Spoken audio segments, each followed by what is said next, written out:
everybody. Welcome back to Life with the Side of Autism. Today I have a really special guest. I have Dr. Pat Friman. Pat, welcome to my cozy green couch. Yes, I'm delighted to be here. Thank Great. you. Well, can you tell us a little bit about yourself for people who don't know you? Okay. I am the director of the Boys Town Center for Behavioral Health in Boys Town, Nebraska. Mm-hmm. Boys Town is a city inside of a city, and it's a home to troubled out-of-home adolescents who live with a married couple, and they have extensive training in the delivery of behavior analytics services. And then I run a clinic for Boys Town, which serves the community of Omaha and the community of Boys Town. And I don't know how much background you'd like to have. I got my PhD at the University of Kansas. I've been in multiple places over the course of my career, including Johns Hopkins and the University of Pennsylvania, the University of Nevada, Creighton University. Now I'm at Boys Town full-time. And you've been there for... Well, this last stint, I've been there since 2003. From 1999 to 2003, I was the director of the clinical psychology program at the University of Nevada. Well, we're happy to have you here. And so I wanted to just talk to you today just about families who are just going through the diagnostic process, and a family who might have just recently gotten the diagnosis of autism, and then, knowing that that's like a life-changing news. Yeah. I've heard that some families, and even myself, when I look back to when I had to tell people, but it's difficult to share that news with the rest of your family and your friends. And can you give any advice on sharing kind of news like that? I actually have a couple things. One is, on the front end, you're actually going to have to share with somebody, and when you do that, when you share news like this, you're fundamentally communicating to people that they're in your inner circle. So it's almost an intimate moment in that these would be the people that you trust the most, and you want to go to them and share this extraordinarily unpleasant experience. And in that crowd, people can draw quite a bit closer. And so my recommendation on the front end is just to confine or embargo the news until you've shared it with people that you are very close to, so they're on the front end of the line. And then tell them what you need. How do you want to be handled by them? How do you want them to interact with you? How many casseroles do you want them to bring over? So there's that crowd. And what I'm going to say about the second crowd, which is everybody else, is kind of true with the first crowd, but not as true. And it's really unfortunate, I think, and it happens with all kinds of bad news. So you tell people, and now they want to help, and they feel bad for you. But they don't know exactly how to help. They don't know how to be, they don't know what to say. And you find yourself in this really awkward position where you're the one that had the bad news. This thing happened to you. And now you have to take care of them. Because when it lands in their world, they're distressed enough that they start behaving in ways that aren't 100% supportive. It's not like they're being mean to you or anything, but they're troubled and upset with your news when you're the troubled and upset person. Mm-hmm. So you have to be prepared for that. You have to be prepared for the fact that people do not know how to be around somebody that's received tragic news. It doesn't matter what the news is. Mm-hmm. Somebody could have died. They've got a child that has a very rare and problematic diagnosis. They've contracted some kind of an illness that might not end well. Any kind of bad news, when shared, results in people attempting to help and kind of fumbling the ball to a certain extent. So there's also the fact that this help, this extra consideration, this support is time limited. For example, when somebody in my world dies and there's somebody left behind that I want to console, I wait about a month. I wait till all the cards are written and sent. I wait till all the casseroles are eaten, because there's a valley in there. Because everybody's pulled back now. But the news is really starting to set in with the person, because it takes a while. With that bad news, frequently a person receiving it is in not a state of complete shock, but kind of semi-shock. And they kind of like sleepwalk their way through everything for quite a while. And people are there to support them, but they can't even tell you what was said in the doctor's office or what was said in the church where the funeral was held, because they're sort of numb to it all. But after about a month, they're awake again.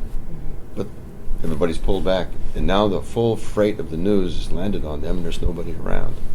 So for people that are in the world of the person who's received the bad news, I'd recommend that they get really active after a couple of months, because that's when they're going to be the most needed.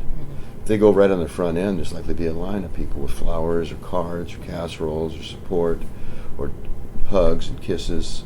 So that lull that shows up, say, I don't know, anywhere from a month to two or 3 months later, is where the need really arises.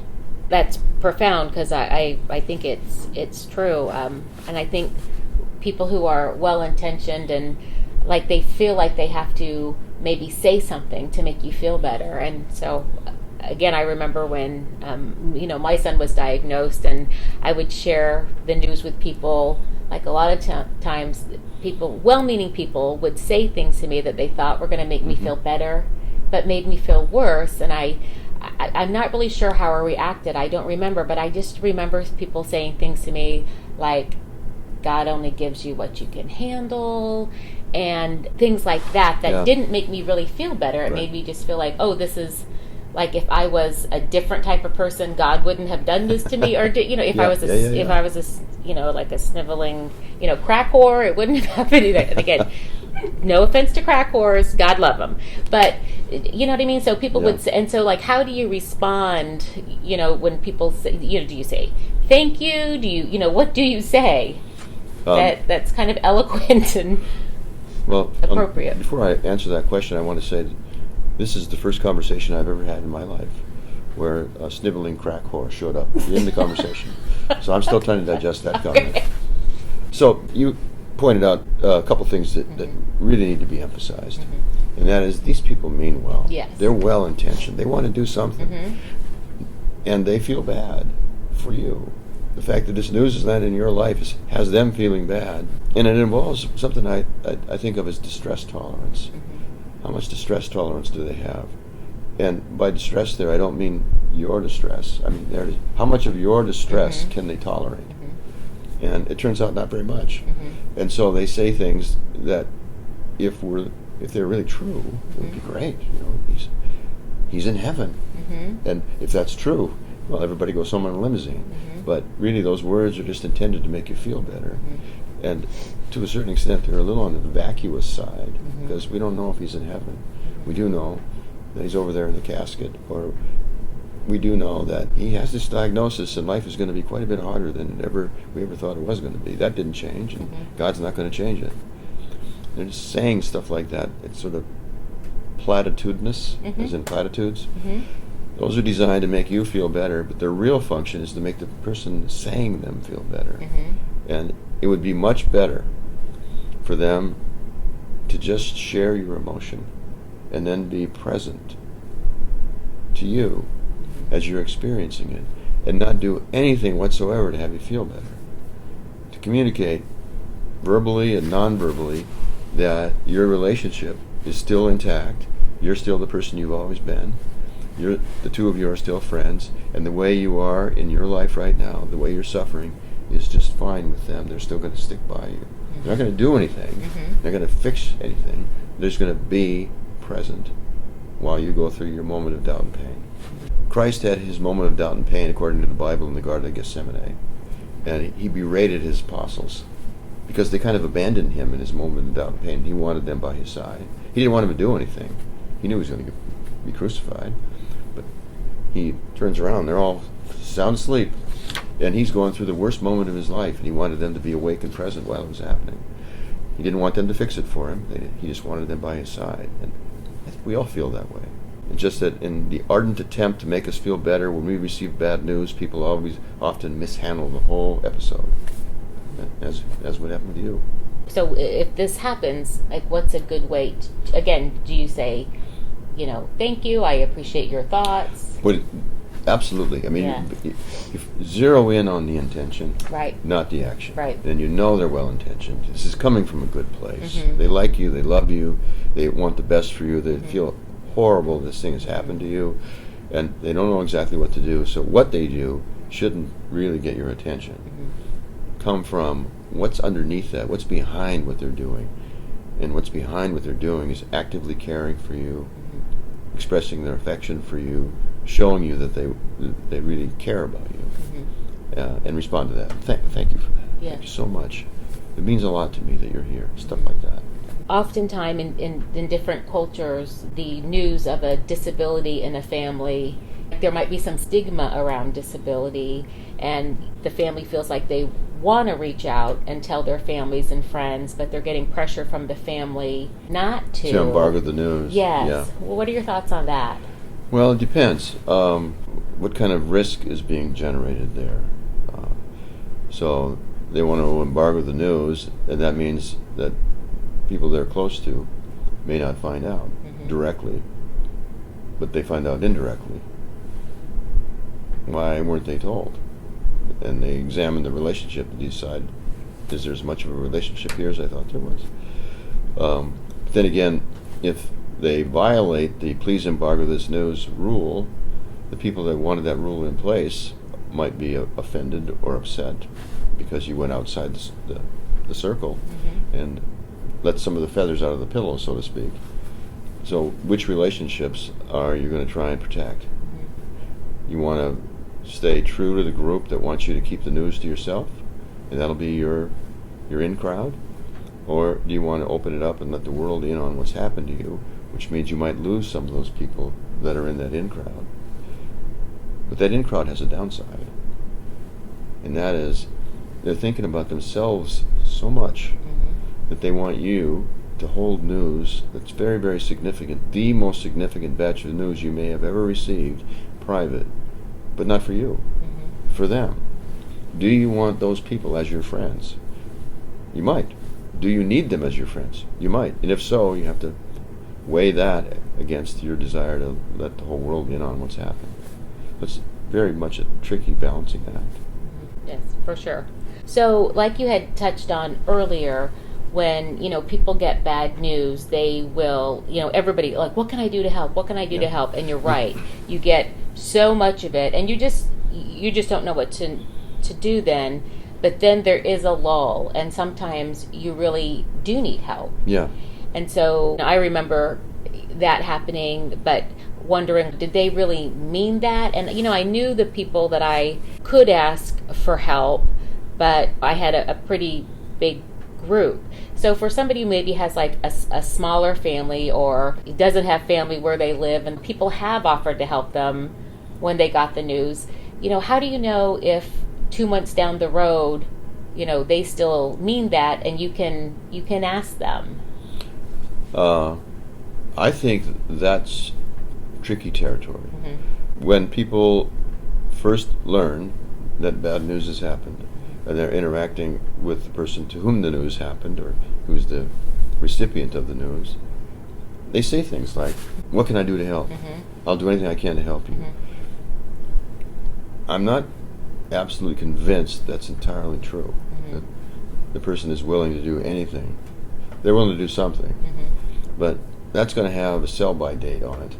And I think a couple months down the road, they'll have forgotten they said it. And so you have to be kind of careful about the size of the request that you're asking. If you play it right, you can actually get the person to be closer in your world. This is a weird thing about human beings. We want to get close to somebody. People think, well, we'll help them and stuff. But actually the most powerful way to get close with somebody is to let somebody help you. As long as it isn't too much. It's not like paint my house and my garage and loan me your car. So if they make a small request, one that's easily satisfied, I would recommend that. 2 months, 3 months down the road. And there'll be actually a relief on the other end, I would expect, because you're not asking for that much, but you are asking.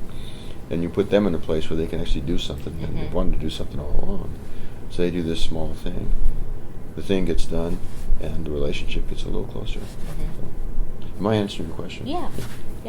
For me, it was when, like, after my son Brad got diagnosed, I started taking him to therapy, and so taking him to therapy, I was not going to be able to get my older child off the school bus, and there was about a 15-minute window where I needed, so I actually did go and ask the neighbor, who had offered to help, Yes. if when her child got off the bus, could my child also go and hang out? And I didn't know her very well, but could my son go and hang out, with them? And it was a hard ask because I didn't know her very well, and it was an inconvenience. But I had to ask, and it worked out well, and she did it for me for 6 months, and I will never forget her, and never forget. She'll never forget that you asked her. The kindness.